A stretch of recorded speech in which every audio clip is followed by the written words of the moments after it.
Hola tout le monde, bienvenue sur ma chaîne et aujourd'hui j'ai décidé de parler études. Je me transforme en conseillère d'orientation pour vous parler de mes études, pour vous aider sur peut-être quoi choisir si vous êtes genre en terminale et que vous vous demandez où aller, que choisir comme formation. Donc du coup, si vous êtes intéressé par le monde du commerce, marketing, communication, RH, tous ces domaines-là, vous êtes tombé sur la bonne vidéo. Je tiens à faire un petit disclaimer avant, je ne suis pas conseillère d'orientation, contrairement à ce que j'ai dit avant. Donc bien évidemment, je vais peut-être dire des erreurs, en tout cas je n'espère pas, mais n'hésitez pas à me corriger dans les commentaires et je m'en excuse si je dis des choses fausses. Voilà, je ne connais pas tout par cœur, j'ai essayé de me renseigner le plus possible sur internet. D'ailleurs je vais regarder un peu mon écran ici parce que ça fait plusieurs temps que je prépare cette vidéo et j'ai un nombre assez important de choses à dire. La vidéo va être divisée en plusieurs parties pour ne pas vous perdre. Déjà je vais vous présenter vite fait ma formation, je reviendrai en détail plus tard après si ça vous intéresse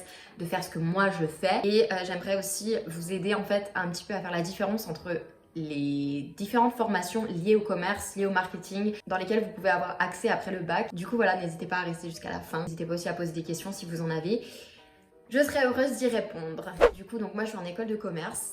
Je suis en formation post-bac. Ça veut dire que je n'ai pas fait de prépa. Je suis à l'EM Lyon sur le campus de Paris. Et oui, il y a un campus à Paris et ailleurs dans le monde d'ailleurs. Aussi, petit disclaimer parce que beaucoup de gens font l'erreur, mais toutes les écoles, vous avez EM devant, EM Strasbourg, EM Caen, EM Normandie. Ce ne sont pas des écoles qui ont un lien entre elles, c'est juste l'abréviation de école de management. La formation elle s'appelle BBA, donc Bachelor of Business of Administration. Elle se fait en 4 ans. Du coup, bac plus 4, soit M1, donc Master 1. Certaines écoles de commerce vous proposent directement en 5 ans. Du coup, la première chose dont je voudrais parler, c'est les différences entre les BTS, DUT et les écoles de commerce. La première différence, forcément, c'est le temps parce que un BTS ou un DUT, c'est 2 ans.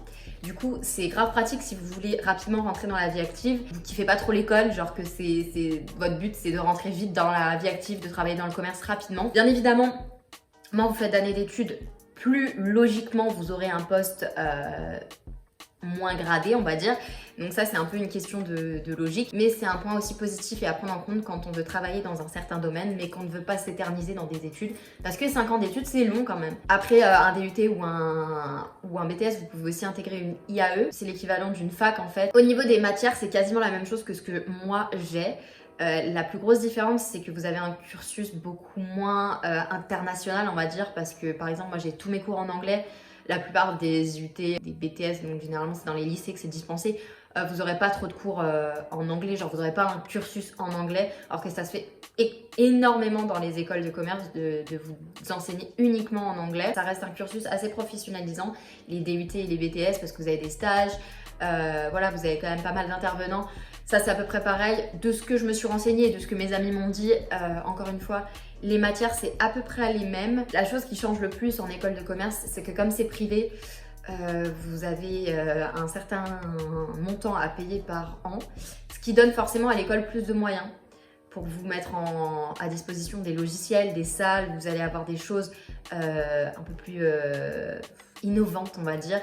Et forcément, vous allez avoir des matières, vous allez avoir des gros budgets. Pour la différence entre les facs, du coup, et les écoles de commerce, c'est forcément que comme les écoles de commerce sont privées, vous allez payer beaucoup plus cher qu'à la fac. C'est quasiment gratuit ou presque l'enseignement à l'université. Et à l'université, la grosse différence, c'est que c'est très peu professionnalisant quand même parce que vous avez vraiment, en fait, vous êtes acteur de votre scolarité. Je sais pas trop comment vous expliquer, mais vous êtes plus seul. Il faut avoir beaucoup plus de rigueur et d'indépendance qu'en école de commerce ou en BTS, DUT. C'est des lieux où vous êtes beaucoup en groupe, où vous êtes beaucoup sollicité pour travailler à plusieurs parce que voilà, on veut vous insérer dans la vie professionnelle et dans la vie que vous allez avoir en entreprise. À la fac, vous pouvez aussi continuer jusqu'au doctorat, ça c'est un point à prendre en compte. La fac aussi, maintenant, vous pouvez aussi faire des échanges Erasmus, donc vous avez aussi ce côté un peu international. Dans tous les cas, ce qu'il faut que vous gardiez en mémoire quand vous choisissez votre orientation, c'est que les matières dispensées, les matières principales, on va dire, ce sont les mêmes. Et ce qui va s'ajouter, par exemple, en école de commerce, ça va être un peu des plus. Je reviendrai après dessus parce que moi je vais vous parler de ma formation et les cours par exemple que j'ai eu en première année de BBA pour que vous puissiez mieux vous rendre compte et pour que quand vous fassiez vos recherches avec les différentes formations qui vous intéressent, vous voyez la différence avec cette formation et les autres. Il faut garder en mémoire, c'est que quand vous voulez rentrer dans le monde du commerce, vous avez un tas de formations différentes, avec des cursus différents, avec un nombre d'années différents. Et quand vous choisissez, il faut juste vous dire, moi j'en suis où? Est-ce que c'est vraiment ce qui me plaît? Est-ce que je veux partir pour 5 ans direct? Est-ce que je suis pas trop sûre, donc je préfère commencer par 2 ans? Voilà, comme ça c'est plus facile pour me réorienter. Est-ce que je veux un cursus très international où je puisse partir plein de fois à l'étranger, faire des stages à l'étranger? Est-ce que je veux travailler par moi-même, avoir beaucoup d'indépendance, pouvoir me spécialiser autant que je le veux? Vos moyens financiers, votre façon de travailler, vos ambitions, votre confiance en vous, parce que est-ce que vous êtes sûr que c'est ça que vous voulez faire? Parce que par exemple, rentrer en école de commerce, admettons bac+5, donc le programme grandes écoles, une fois que vous êtes dedans, c'est un peu compliqué d'en sortir.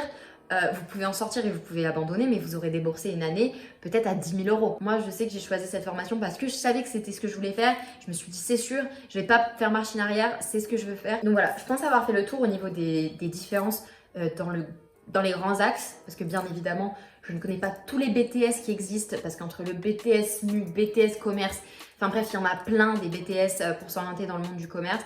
Des DUT, c'est pareil, il y en a plein. Et à la fac, comme je le dis, il y a 30 millions de spécialisations par rapport à ça. Du coup, c'est vrai que on peut être vite perdu. Déjà, moi, je suis pas là pour vous vendre mon école et pour vendre les écoles de commerce en général, pour vous dire oui, c'est ça qui va vous faire gagner le plus de sous une fois que vous allez être diplômé. C'est ça qui est le plus valorisant, c'est ça que les employeurs mettent le plus en avant. C'est faux, ça dépend sur quel employeur vous tombez, sur quel domaine vous vous dirigez. Ça dépend de plein de choses.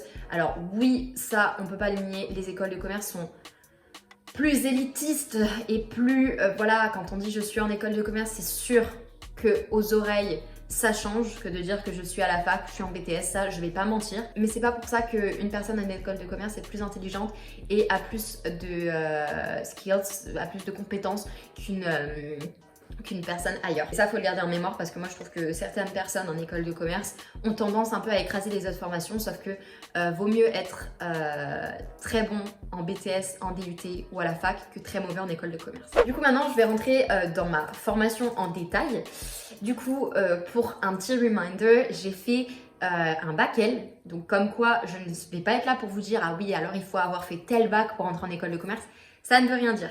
Ça dépend des expériences que vous avez eues. Moi, savoir que j'étais partie 1 an à l'étranger, ça fait beau sur un CV quand même. Surtout quand on veut rentrer dans une formation complètement en anglais. N'hésitez pas à vous vendre pendant vos entretiens d'ailleurs et pendant que vous faites votre CV. Si vous êtes engagé dans une asso, si vous faites une activité sportive vous êtes très engagé, peut-être pas au niveau, parce qu'au niveau là, c'est complètement une adaptation. D'ailleurs à l'EM Lyon, vous pouvez avoir cette adaptation sportive à haut niveau et études. Du coup pour les matières en première année, donc dans le gros volume j'ai du droit, du marketing, de la communication, de l'économie, de la finance, des mathématiques, de la comptabilité, de la gestion des coûts. J'ai aussi histoire, du management, j'ai de l'informatique, donc savoir utiliser tout ce qui est logiciel informatique, Excel, compagnie, tout ça. Et dans les matières un petit peu que je n'ai pas vu dans les autres écoles de commerce, genre j'ai plein de potes ailleurs dans d'autres écoles de commerce, que ce soit à l'EDEC, à l'ESSEC, où vous voulez, et qui n'ont pas les matières que je vais vous citer. Donc déjà sociaux, moi en première année j'avais un projet de sociaux à réaliser, un projet donc étudiant un petit peu citoyen,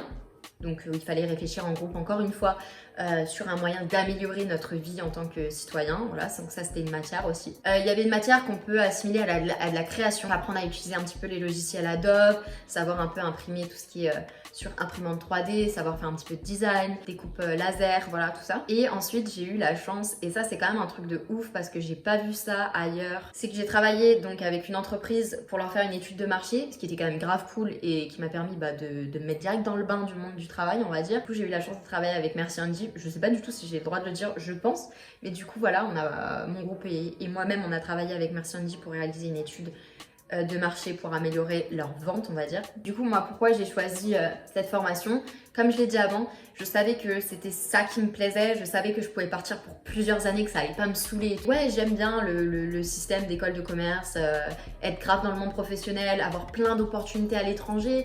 Faut savoir que nous on doit faire absolument 1 an en tout, donc 2 semestres à l'étranger, que ce soit stage, échange dans une autre école, Ça c'est des trucs qui me plaisent de ouf. Les cours tout en anglais, ça aussi ça me plaît grave parce que j'avais pas envie de perdre mon anglais bêtement quand je suis rentrée des États-Unis. J'avais envie de le garder un petit peu, de continuer à entendre de l'anglais. J'aime bien donc encore une fois ce côté travail en équipe, un peu genre grosse start-up, entrepreneuriat, tout ça, moi c'était mon délire.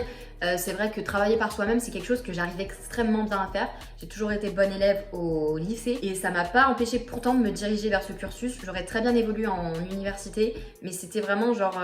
j'aime trop en fait ce truc de grosse famille en école de commerce. Tu partages tes idées, tu peux limite te dire ah bah ce collègue là, ce camarade de classe, je vais peut-être pouvoir construire un projet avec lui plus tard. Qui est au niveau du coût de l'école, parce que ça faut en parler aussi, c'est important.